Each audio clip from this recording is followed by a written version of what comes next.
Exemplary শাস্তি, একটা উদাহরণমূলক শাস্তি হয়নি বলে আমাদের সমাজটা একটা নিকৃষ্ট জায়গায় চলে আসে। তারপর শুনলাম সাধুটা রাত্রিবেলা এরকম কুকর্ম করে, সেটা আমি বিশ্বাস করতে পারছি, যেটা দেখবো সেটা তো আমাকে মানতেই হবে সেইটুকু। আর মুসলিম 100টা ভোট আছে, ঠিক আছে, তারা কিভাবে রয়েছে একটা এরকম ঘরে 20 জন, মানে জন্তুর মতো, জন্তু জানোয়ারও ওইভাবে থাকবে না, তারা বেরিয়ে গিয়ে রাস্তায় শোবে, ওই অবস্থা, ওইভাবে তারা জীবন ধারণ করে, তখন শেষ হবে। আর অভয়ার পরে তো মেয়েরা কি করে ডিউটি করে তাও জানি না, ডিউটিতে গিয়ে রাত্রিবেলা টুকরো হয়ে গেল একটা মেয়ে অর্থোপেডিক থিয়েটারে। আমি পুরো ঘটনাটা মোটামুটি জাজ করতে পেরেছি, এখন উইদাউট এভিডেন্স আমি ক্যামেরার সামনে বলতে পারবো না, পেলে নিচ্ছে। কিন্তু এটা বুঝতে পেরেছে এই 1-1.5 হাজার টাকায় তো মাছের মুখ দেখা যাবে না, না মাছ মাংস তো খেতে পারবে না তারা, এই মাছ মাংস খেতে দেবে না বলছে। 1,000 টাকায় কি হয়, তার চেয়ে একটু বাড়লে ভালো হলো। ওটা একটা দারুণ অ্যানাউন্সমেন্ট। যে জাতিটা বিকিয়ে গেছে তাদের আরোই বিক্রি করে দাও, পরে তাদের এডুকেট করো। এই 5 বছর ধরে ভাতা দিয়ে দিয়ে সে তো কালীঘাটের মন্দিরের সামনে বসে থাকলে 1,000 করে খিচুড়ি পাওয়া যায়। সাধু হয়ে গেলে তো, মিশন হয়ে গেলেও তো তুমি খেতে পারো, একটু পরীক্ষা দিয়ে যদি সাধু অপেক্ষা করে আনো, খিচুড়ি ভাত খাও, সেদ্ধ ভাত খাও। If you agree with that, তাহলে আমার কিছু বলার নেই। যে একটা মেয়েকে যখন আক্রমণ করেছে, তার হাতে কিছু নেই যে একটা ফ্ল্যাশ করা, অ্যালার্ম বাজানোর মতো কিছু নেই, ওই প্রভাবটা পড়া উচিত, ওটুকু লোকের ভাবা উচিত। আর যদি সে প্রভাব না পড়ে, তাহলে আমরা ঠিক যেরকম জন্তু সেই রকম লাঠিটাই আমরা আবার খাবো। ঠিক সেই পাপের প্রায়শ্চিত্ত আমাদের কর্মফলের মধ্যে দিয়ে প্রতিফলিত হবে। নমস্কার দর্শক বন্ধুরা, 2026-এর বিধানসভা নির্বাচনের প্রথম দফা যে ভোট, সেটা নির্বিঘ্নে সম্পন্ন হয়েছে এবং স্বভাবতই এখন প্রহরগণা শুরু হচ্ছে দ্বিতীয় দফার জন্য। এরপরে আমাদের অপেক্ষা সেই বিশেষ দিন 4 মে, কারণ 4 মে আমরা প্রত্যেকেই জানি যে ভোটের রেজাল্ট। আমাদের প্রশ্ন হচ্ছে যে আজকে স্বরাষ্ট্রমন্ত্রী অমিত শাহ তিনি যে সাংবাদিক সম্মেলন করেছেন, সেখানে তিনি বলেছেন যে প্রথম দফার যে ভোট হয়েছে তার মধ্যে 110টি আসন পাচ্ছে বিজেপি। অন্যদিকে কোন একটি সভা থেকে তৃণমূল কংগ্রেসের অভিষেক বন্দ্যোপাধ্যায় তিনি বলেছেন যে তারা এবারে বিপুল পরিমাণ মেজরিটি নিয়ে ক্ষমতায় আবার ফিরছেন।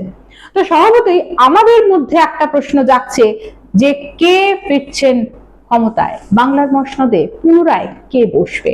এই মুহূর্তে আমাদের মধ্যে রয়েছেন বিশিষ্ট চিকিৎসক ডক্টর রজত শুভ্র বন্দ্যোপাধ্যায়। স্যার নমস্কার, প্রথমেই আপনাকে ইমেজ বেঙ্গলে স্বাগত। নমস্কার স্যার, ভোট যুদ্ধের একদম ঠিক আমরা মাঝামাঝি অবস্থায় প্রথম দফা নির্বাচন হয়ে যাবার পর একটা দিক আমরা দেখেছি যে একটা বিপুল পরিমাণ ভোট পড়েছে, যে পরিমাণ ভোট পড়েছে 92%, এটা একটা ঐতিহাসিক ভোট যেটা আমরা জানতে পেরেছি।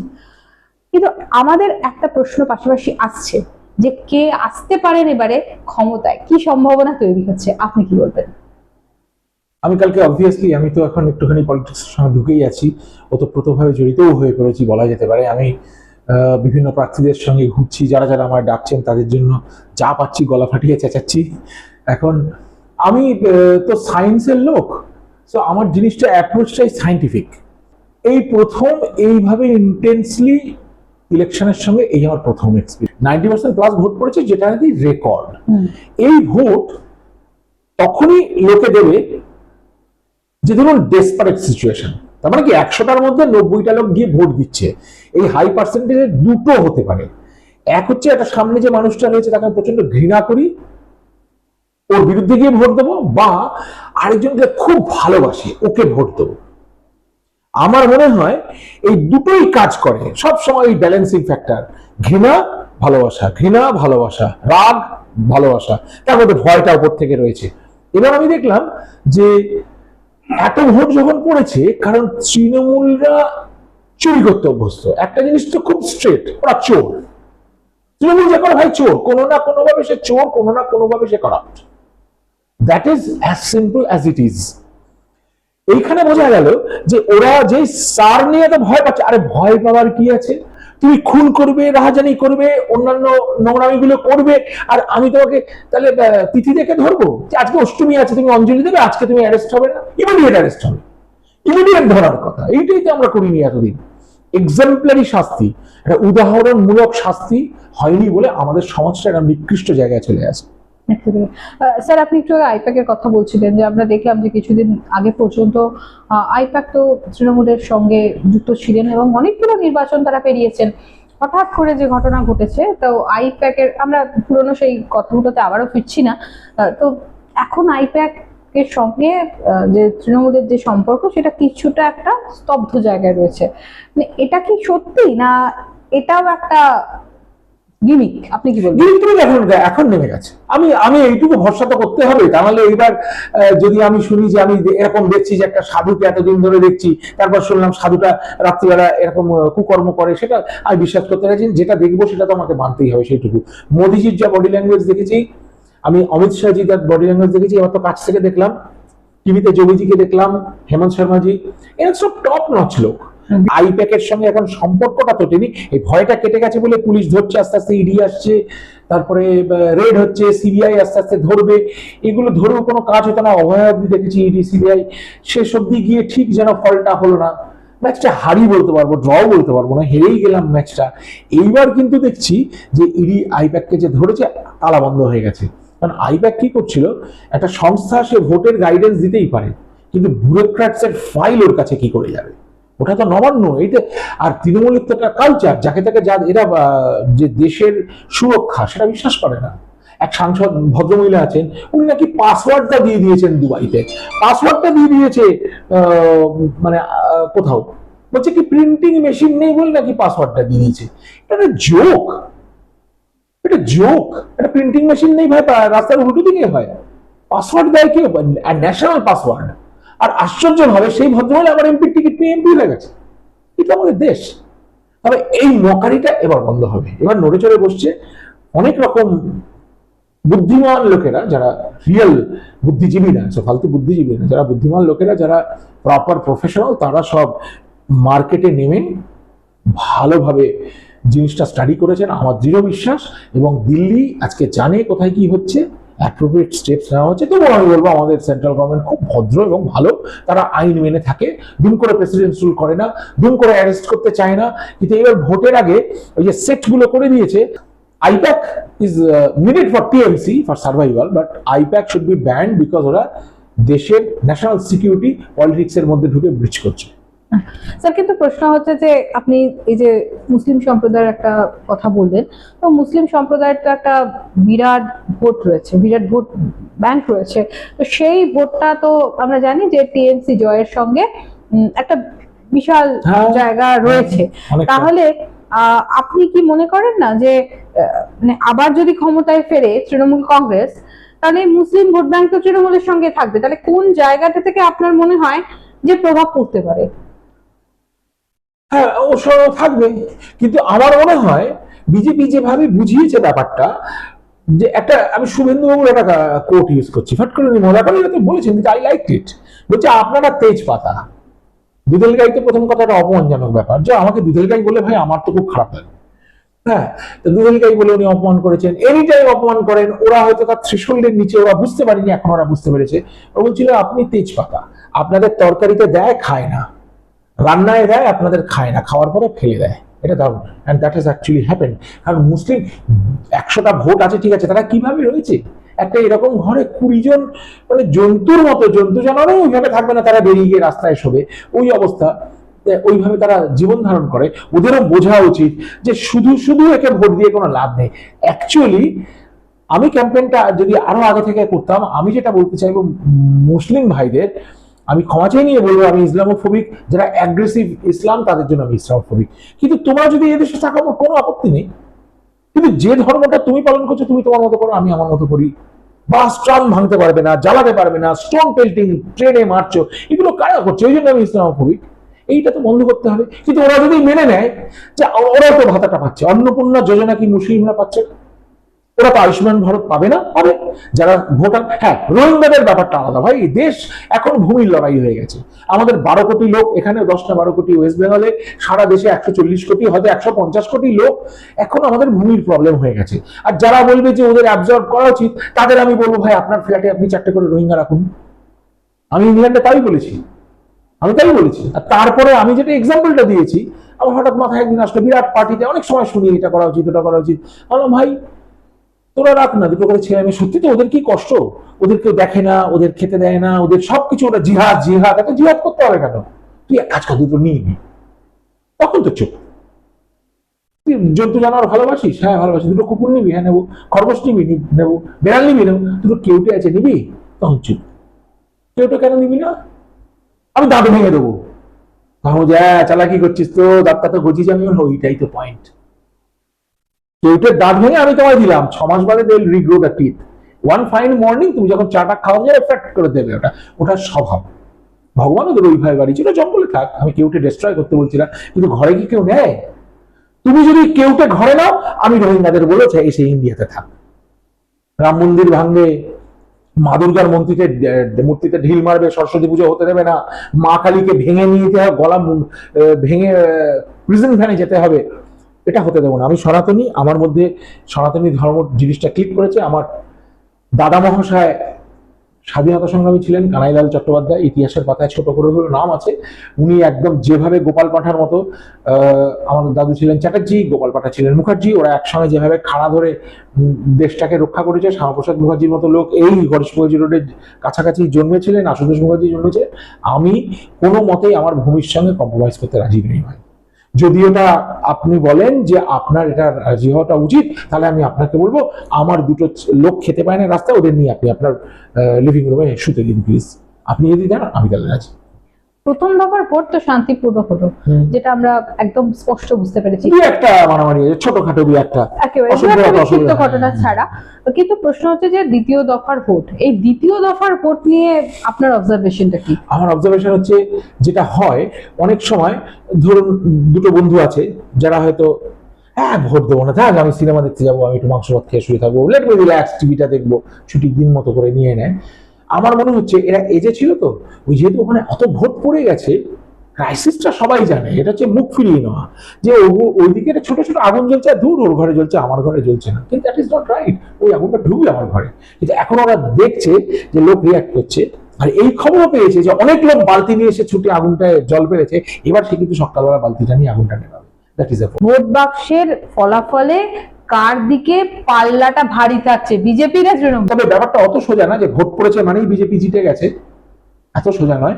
কারণ তৃণমূলের উপর যে ঘৃণাটা আমি দেখেছি জেনারেল লেভেলে, 100 জনকে বললে 90 জনই তিত বিরক্ত। বাড়িতে যারা আসে, কাজ করে, আমাদের সঙ্গে থাকে, হেল্প করে, ড্রাইভার, গাড়ি চালায়, প্রত্যেকে তিত বিরক্ত, সবাই দিক দিয়ে। আর্টিস্টরা বিরক্ত, মিউজিশিয়ানসরা বিরক্ত, ব্যবসায়ীরা বিরক্ত, বাইরে থেকে কোনো ইনভেস্টমেন্ট নেই, ডাক্তাররা বিরক্ত, যারা গভর্নমেন্ট সার্ভিস করে, এনআরএস, চিত্তরঞ্জন, এসব জায়গায় মানে মানুষ মানে রুটির জন্য ডাক্তারি করছে আর প্রাণ বাঁচাতে রুগীরা আসছে, এরকম একটা সিস্টেম হয়েছে। সেটা তো হওয়া উচিত নয়।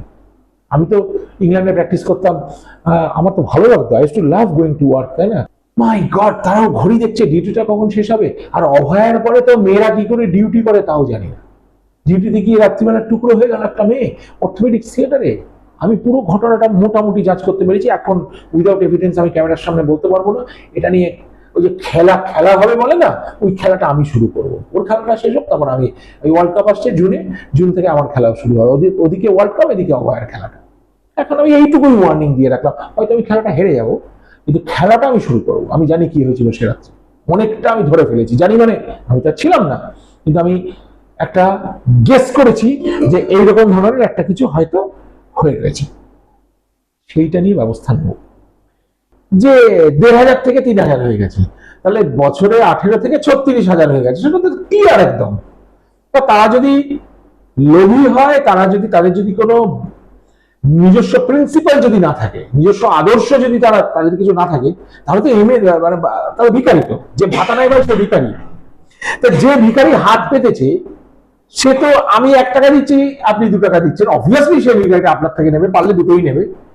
তো ভিখারি ওরা চেঞ্জ করে যাবে, ওরা ভোট দেবে ওই কারণে। আর বিশেষ করে এই যে শেষ মুহূর্তে অমিত শাহজি আর মোদীজি বলে দিলেন যে 3000 করে, এই আজকে অনেক স্কিম গুলো বলছিলেন, আমি ওই ভিড়ের মধ্যে, রোদ্রের মধ্যে ঠিক ধরতে পারিনি, কিন্তু আমার শুনেই মনে হলো খুব সুন্দর স্কিম কিছু দিচ্ছেন। সেইখানে তো তারা তো এমনিতে বিক্রি হয়েছিল এতদিন, তাই না? তারা আবার বিক্রি হয়ে যাবে, উল্টো বিক্রি হয়ে যাবে। ওই হাটে বিক্রি হয়েছিল, এখন এই হাটে বিক্রি হবে, তারা ভোট দেবে।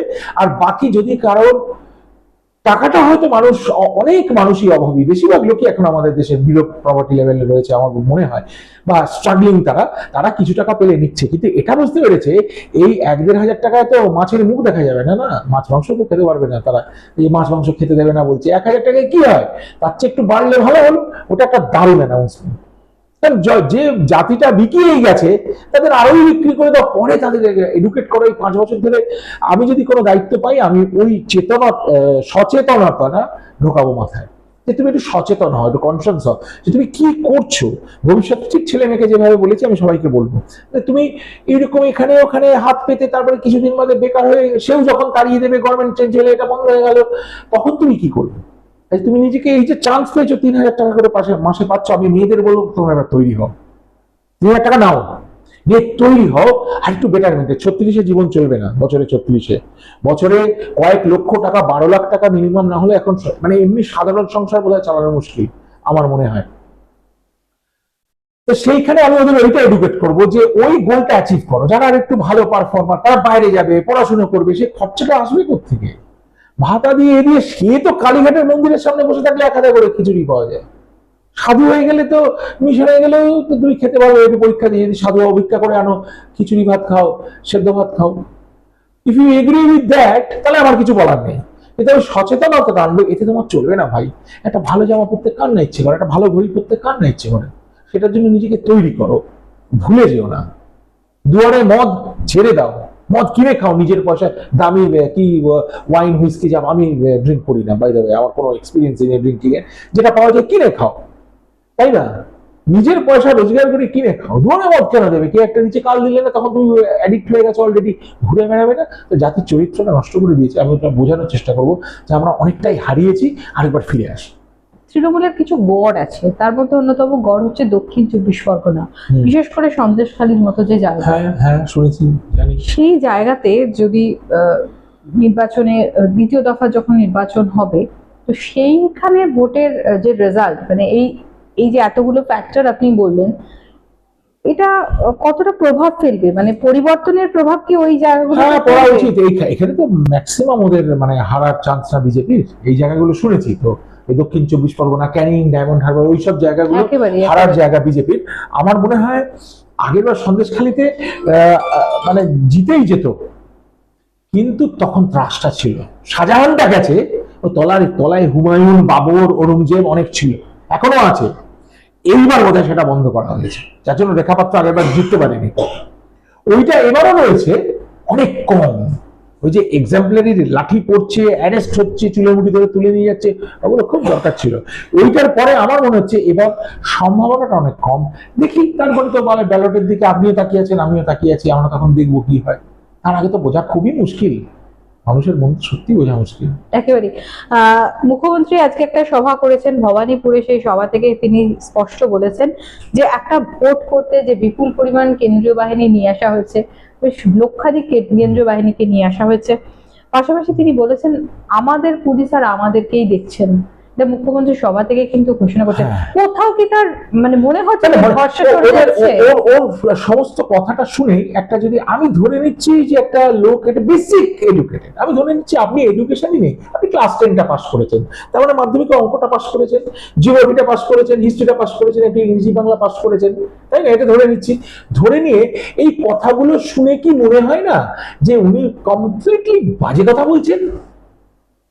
তাহলে ওর ওটা দাবি হয়ে গেছে, ভাই আমি চুরি করবো, তুই আর ধরবি কেন? আমি ফাইল তুলে নেবো, আমি কম্পিউটার তুলে নেবো, আমি যা খুশি করবো, আরজি করে দেয়াল ভেঙে দেবো, ওটার হক। এবার সেনাবাহিনী না, আমি একটু টাইট হয়ে গেছে। বাচ্চা ছেলে যদি কাঁদে দেয়, আমার টিচারটা খুব মারে, আর তুই বেটা বদমাশি করবি, তোকে ছেড়ে দেবো? যে দুষ্টুমি করবে তাকে ছেড়ে দেওয়া হবে? তাকে তো শেখাতে হবে। আর এইটা তো সিরিয়াস অপমান, তাই না? এই যে স্টোন পেল্টিং, রেলগাড়ি যাচ্ছে, ধাম পাথর পড়ছে, মাই গড, দেখেছি তো ভিডিও। রেল লাইন খুলে দিচ্ছে, পাথর লাগিয়ে দিচ্ছে রেল লাইনে। তখন কি আমি রামকৃষ্ণ মিশন থেকে সন্ন্যাসীদের বলবো যে প্রসাদ বিতরণ করে দিয়ে, নাকি বেলুড় মঠের সাধুরা গিয়ে তাদের তখন বেদ বেদান্ত পড়াবে?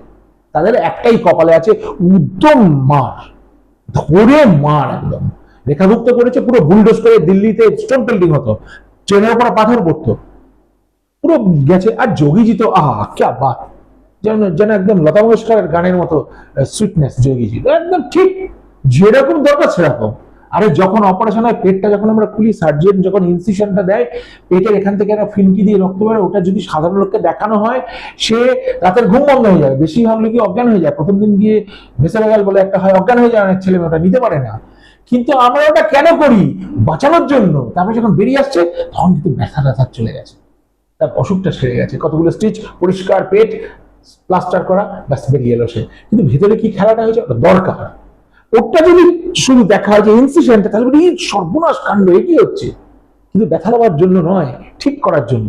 এই লাঠিটা পড়ছে, এখানে লাঠি পড়ছে, অন্যদিকে অ্যাকশন হচ্ছে। এটা আমি খুব বিশ্বাস করি, ডিসিপ্লিন দরকার। ওটা আমরা একদমই হারিয়েছিলাম। এবং ওর বাজে কথার আমি কোনো উত্তর দিই না। আমার তো মনে হয় মানে অনেক আগে মিলিটারি তল্লাশি করে এগুলোকে উড়িয়ে দেওয়া উচিত ছিল। মোদিজি, শাহজি পলিটিক্স এর কথা ভেবে, কোর্টের কথা ভেবে, আইন আদালতের কথা ভেবে, কনস্টিটিউশনের কথা ভেবে তারা খুব সাবধানে ব্যাটিং করেছেন। আমি তো বলবো এই শব্দের এগেন্সে ক্রিস গেলের খেলা খেলো, যা বল পড়বে মাঠের বাইরে, যে বল হবে মাঠের বাইরে। এখন অভিষেক শর্মা খেলছে, যা বল হচ্ছে সব মাঠের বাইরে। ওরকম এইগুলো নিয়ে তো কোনো কথা নেই। আমাদের পুলিশ, তোমার পুলিশ তোমার হবে কেন? পুলিশ তো নিরপেক্ষ, গভর্নমেন্টের মাইনে পায়। তোমার পিতৃ পরিচয় থেকে তুমি পুলিশ পেয়েছো নাকি পিতৃ সম্পত্তি পুলিশটা তোমার? জানি না বাবা কোথা থেকে ওনার কি কি ভুল সময় জন্ম হয়েছিল, এটা মেনে নেওয়া যায় না। আমি কথা বলছি তাতে কোনো এফেক্টও হবে না, কিন্তু আমাদের পুলিশ যুদ্ধ জাহাজ ঢুকেছে একটা বলছে না, ইডিয়েট তো যুদ্ধ জাহাজ ঢুকবে না কেন? ওয়ার জোন তুমি করে রেখেছো, তখন যুদ্ধ জাহাজ ঢুকবে না? হরমুজে কি হচ্ছে? যুদ্ধ জাহাজই ঢুকেছে। রাশিয়ায় কি হচ্ছে? ইউক্রেনে কি হচ্ছে? যুদ্ধ জাহাজই ঢুকেছে। কোনো উপায় নেই তো, ওয়ার জোনটা তো ক্রিয়েটেড। ওরা তো তবু নিজেরা যুদ্ধ করছে, কারণটা অ্যানালিসিস করার আমাদের স্কোপের বাইরে, আমাদের দরকার নেই। ইসরায়েল নিয়ে যাওয়া হচ্ছে, সেটা দাও, ইরান ইসরায়েল। আমাদের এখানে তুমি খুন, রাহাজানি, ধর্ষণ, ইট মারা, আগুন জ্বালানো, বাসে আগুন ধরানো, যে কোনো সময় টেনে গিয়ে লুঙ্গি পরা চারটে লোক গিয়ে একটা ক্যান্ডিডেটকে মেরে দিল। আমি হলে হাত পা ভেঙে হাসপাতালে পাঠিয়ে দিতাম, জেলে নিতাম। এটা আমার ভার্ডিক্ট, এবং এটা দিনটা আসতে চলেছে। ভবানীপুর এলাকায় দাঁড়িয়ে আপনি এই যে এত প্রতিবাদ করেন, প্রতিবাদী প্রচার করেন, আপনার কখনো ভয় লাগে না আক্রান্ত হবার? ভয়? উল্টো পার্টিকে জিজ্ঞেস করুন ওদের ভয় লাগে কিনা। আমি তো মগজাস্ত্র দিয়ে আক্রমণ করে দিয়েছি। আমার অস্ত্র নেই, আমার মগজাস্ত্র, ওই দিয়ে আক্রমণ করেছি। লোকে বুঝে গেছে এখন আক্রান্ত আমি হতেই পারি। আমি বলছি না আমার একটা ডিফেন্স ইনভিজিবল রয়েছে, আমার ইনভিজিবল শিল্ড তো কিছু নেই, আক্রান্ত হতেই পারি। কিন্তু ভয় পায় আমি পাই না, ভয় ওরা পায়, সত্যকে ভয় পায়, সত্যভাবে জয়তে। আমি তো কোনো মিথ্যা কথা বলছি না, আমি তো ফর নাথিং আপনাকে আমি একটা গালাগাল দিচ্ছি না, অপমানজনক কথা বলছি না। আপনি যোগ্য বলে আমি বলছি আপনার শাস্তি পাওয়া উচিত, অপরাধ করেছেন, যোগ্য শাস্তি পাওয়া উচিত, এইটাই আমি বলছি। আমার ভয় লাগে না। তবে হ্যাঁ, বিপদ তো সবসময় থাকে। সেই জন্য আমার স্ত্রী, পুত্র, কন্যা ওরাও একটু চিন্তিত, আমার বন্ধু বান্ধবরা চিন্তিত। ইংল্যান্ডের লোকেরা যেটা বলে, এত রিস্ক নিচ্ছিস, একটু সাবধানে থাকিস। হ্যাঁ সাবধানে আছি, সাবধানে আর কি করে থাকবো? কারণ এটা তো সাহসী কেউ নয়। এরা যদি বলতো যে একটা বক্সিং ম্যাচ হবে, আপনি অনেক বাজে কথা বলেছেন, লেটস হ্যাভ আ ফাইট, আমি রেডি আছি, চলো আচ্ছা এক হাত বক্সিং হয়ে যায়, আমি হয়তো নক আউট হয়ে গেলাম। কিন্তু এটা তো তারা পিছন থেকে ইট মারবে না। ওই যে লুঙ্গি পরা লোকটা পিছন থেকে এসে একটা ঘুষি মারলো, পিছন থেকে কেউ চুলের মুঠি ধরে টানছে, জামা ছিঁড়ে দিচ্ছে, মারছে। আর মেয়েদের কি করে তো আমাদের জানাই আছে। আমাকে সেইটা তো অন্তত করতে পারবে না। আর শহীদ হয়ে যাবো, শহীদ হয়ে গেলে তখন আপনারা এসে ফুল দিয়ে যাবেন। অবহার প্রভাব কি বাংলার ভোট বাক্সে পড়বে? আমার মনে হয় পড়া উচিত। আমি খুব চেষ্টা করেছি ওইটা পড়ানোর খুব চেষ্টা আমি করেছি। একটা মেয়ের কথা ভেবে আপনার ভোটটা দিন। যে দেশে একটা মেয়ের এরম হয়েছে, আমরা জানি আরো 5টা মেয়ের হয়েছে, আমরা হয়তো জানি না। অভয়ার কেসটা হাই প্রোফাইল হয়েছে কেন? আরজি করে সো কল্ড, ফিঙ্গার্স ক্রস, মানে within inverted commas, so called একটা টার্সিয়ারি সেন্টারে ওরকম হয়েছে। তার তো ফুল ফ্লেজড সিকিউরিটি করা ছিল, চারিদিকে সিসিটিভি, একটা ব্লিপ ব্যাচ, কিছু একটা নেই। একটা মেয়েকে যখন আক্রমণ করেছে, তার হাতে কিছু নেই যে একটা ফ্ল্যাশ করা, অ্যালার্ম বাজানোর মতো কিছু নেই। ওই প্রভাবটা পড়া উচিত, ওইটুকু লোকের ভাবা উচিত। আর যদি সে প্রভাব না পড়ে, তাহলে আমরা ঠিক যেরকম জন্তু, সেই রকম লাঠিটাই আমরা আবার খাবো। ঠিক সেই পাপের প্রায়শ্চিত্ত আমাদের কর্মফলের মধ্যে দিয়ে প্রতিফলিত হবে। অনেক ধন্যবাদ আপনাকে।